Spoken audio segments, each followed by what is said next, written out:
ارشاد فرمایا نبی کریم صلی اللہ علیہ وسلم نے کہ یہ مہینہ صبر کا مہینہ ہے اور صبر کا بدلہ جنت ہے۔ جو شخص چاہتا ہے کہ میں اللہ کی جنت کو آسان طریقے سے حاصل کر لوں تو اس کو چاہیے کہ وہ صبر کرے۔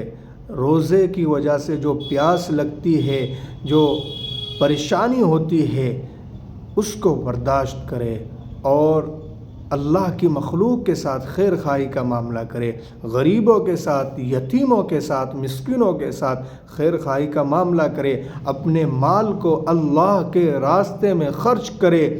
اس پر جو تکلیف ہوگی نفس کو، اس پر صبر کرے تو اللہ تبارک و تعالی اس کو جنت عطا فرمائیں گے۔ اللہ تعالی اس کا جنت میں گھر بنائیں گے جس میں ہمیشہ ہمیشہ کے لیے انسان رہے گا، نہ کوئی تکلیف ہوگی، نہ کوئی پریشانی ہوگی۔ اس لیے اللہ تبارک و تعالی اگر کوئی پریشانی دیتا ہے اس پر صبر کرنا چاہیے۔ خصوصاً رمضان المبارک کی بابرکت ساعتیں چل رہی ہیں اور مبارک گھڑیاں گزر رہی ہیں، ان کی قدر کریں اور اللہ سے خوب مانگیں، اپنے لیے بھی، پوری امت کے لیے۔ اللہ تعالی ہمیں قدر کرنے کی توفیق عطا فرمائے۔